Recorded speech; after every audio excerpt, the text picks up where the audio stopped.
पहला स्वाद के किचन में उस दिन की सुबह आम दिनों जैसी ही थी, पर शायद किस्मत ने उसी सुबह कुछ अनहोनी की पटकथा पहले ही लिख रखी थी।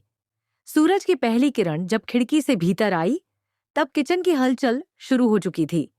सारे कर्मचारी अपने अपने कामों में व्यस्त थे। कोई सब्जियां काट रहा था, कोई बर्तन संभाल रहा था और कोई मसाले पीस रहा था। इस बीच दो लोग, कपिल और मंगल, अपने छोटे से किचन ब्रेक पर गुड़ वाली चाय के साथ गप्पे मार रहे थे। ये चाय महज एक चाय नहीं थी, ये उन दोनों के बीच एक छोटी सी परंपरा बन चुकी थी। दिन की भागदौड़ से चुराए कुछ सुकून भरे पल। कपिल, जो हमेशा मस्तमौला और मददगार था, आज भी अपने चिरपरिचित मुस्कान के साथ बोला, मंगल, आज तेरी चाय में तो जैसे माँ की रसोई की बात आ गई हो। लगता है सर्दी भी इस स्वाद से पिघल जाएगी। मंगल, जो थोड़ी संकोची पर दिल से साफ लड़की थी, मुस्कुराते हुए बोली, हर दिन स्वाद नहीं आता कपिल, बस आज मूड अच्छा था। कपिल ने उसकी आंखों में झांक कर कहा, मूड अगर तू बनाना शुरू कर दे तो ये पूरा किचन स्वर्ग बन जाए। उनकी यह बातचीत चल ही रही थी कि दूसरी ओर आदित्य मशीन के पास अपने मोबाइल में व्यस्त था। उसके चेहरे पर बेचैनी थी। फोन पर वह सौम्या से बहस कर रहा था, जिसके स्वर दूसरी ओर से तीखे थे। फोन कॉल में डूबा आदित्य यह भूल गया कि मशीन ऑन है और उसके अंदर का तापमान बढ़ रहा है। सामान्यतः वह इस बात को लेकर सतर्क रहता था, लेकिन आज सौम्या के शब्दों ने जैसे उसके ध्यान की सारी दिशाएं बदल दी थीं। सौम्या उससे किसी वादे को लेकर झगड़ रही थी और आदित्य जवाब देने के चक्कर में किचन के सबसे महत्वपूर्ण नियम को नजरअंदाज कर बैठा, ध्यान। अचानक एक गूंजता धमाका हुआ, तेज, तीव्र और भयावह। मशीन में ब्लास्ट हुआ। पूरा किचन थर्रा उठा। भाप और धुआं चारों ओर फैल गया। बर्तन जमीन पर गिरने लगे। कर्मचारी चिल्ला उठे और किचन अफरा तफरी का केंद्र बन गया। उसी क्षण सबकी नजर उस जगह पड़ी जहां मंगल खड़ी थी। वो अब जमीन पर पड़ी थी। उसका माथा फट चुका था और खून बह रहा था। वह हिल भी नहीं रही थी। सब सन्न थे।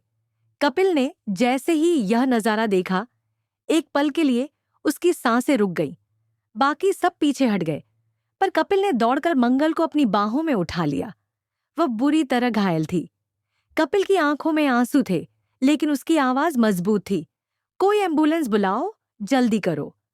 किसी ने नंबर डायल किया, किसी ने दरवाजा खोला, लेकिन कपिल ने एक पल भी मंगल को अकेला नहीं छोड़ा।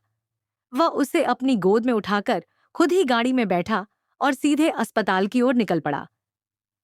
रास्ते भर कपिल उसे जागते रहने के लिए कहता रहा, मंगल, मेरी बात सुन, कुछ मत सोचना, तुझे कुछ नहीं होगा, मैं हूं ना। मंगल बेहोश थी, लेकिन कपिल के हर शब्द में जान थी। अस्पताल पहुंचते ही डॉक्टरों ने उसे इमरजेंसी वार्ड में ले लिया। कपिल वहीं बाहर बैठ गया। उसके कपड़े खून से सने हुए थे, पर उसे कोई परवाह नहीं थी। वह बस एक ही बात दोहराए जा रहा था, बस कुछ नहीं होना चाहिए, बस कुछ नहीं होना चाहिए। उसी समय आदित्य भी अस्पताल पहुंचा। उसकी चाल धीमी थी, चेहरा अपराध बोध से भरा हुआ। उसे अब यह एहसास हो चुका था कि उसकी एक गलती ने किसी की जान को खतरे में डाल दिया। वह चाहकर भी कपिल की आंखों में नहीं देख पा रहा था। कपिल की नजर जब आदित्य पर पड़ी, तो उसमें सिर्फ गुस्सा नहीं, घृणा थी। वह कुछ बोलना चाहता था, पर उसने खुद को रोका। अब वह कुछ भी मंगल के होश में आने के बाद ही बोलेगा। कुछ घंटों के बाद डॉक्टर बाहर आए और बोले, घबराने की जरूरत नहीं, मरीज अब खतरे से बाहर है, लेकिन चोट गहरी थी, काफी खून बहा है, कुछ दिन अस्पताल में रहना पड़ेगा। कपिल की सांसें थोड़ी हल्की हुईं। वह कमरे में गया। मंगल अब धीरे धीरे होश में आ रही थी। उसकी आंखें खुली और सामने कपिल को देख मुस्कुराने की कोशिश की। उसने बहुत धीमी आवाज में पूछा, मैं ठीक हूं? कपिल उसकी हथेली थामे बोला, तू ठीक है मंगल, और हमेशा ठीक रहेगी। इसके बाद कपिल ने डॉक्टरों से सारी रिपोर्ट्स ली और उसका पूरा ध्यान रखने लगा। हर दवा, हर टाइमिंग, हर जरूरत। कपिल अब उसके साथ साए की तरह था, लेकिन इस हादसे की परछाई उन दोनों पर थी। मंगल को धीरे धीरे इस बात का एहसास हुआ कि यह हादसा एक तकनीकी खराबी से नहीं, बल्कि आदित्य की लापरवाही से हुआ था। उसकी आंखों में भी सवाल थे, क्या वो आदित्य को माफ कर सकेगी? क्या वह फिर उसी किचन में काम कर सकेगी? कपिल ने खुद को संभाला और एक दिन सीधे आदित्य के पास गया। उसके शब्दों में गुस्सा नहीं, बल्कि शांति के भीतर दबा दर्द था। गलती हो गई, समझ सकता हूं, लेकिन तुझे समझना होगा कि ये सिर्फ नौकरी नहीं है, ये लोगों की जिंदगी है। आज मंगल बच गई क्योंकि किस्मत और वक्त हमारे साथ थे। अगली बार शायद न हो। आदित्य कुछ नहीं बोल पाया, सिर्फ सिर झुका लिया। उसकी आंखों से आंसू बहने लगे। वह जानता था कि उसका एक सॉरी काफी नहीं होगा।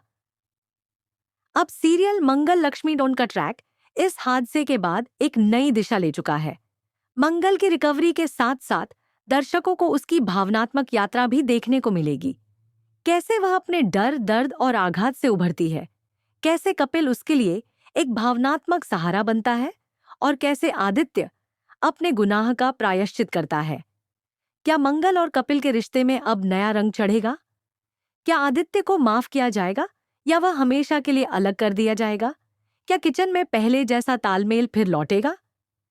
इन सब सवालों के जवाब धीरे धीरे खुलेंगे आने वाले एपिसोड्स में, जो और भी अधिक इमोशनल, ड्रामेटिक और दिल छू लेने वाले होंगे।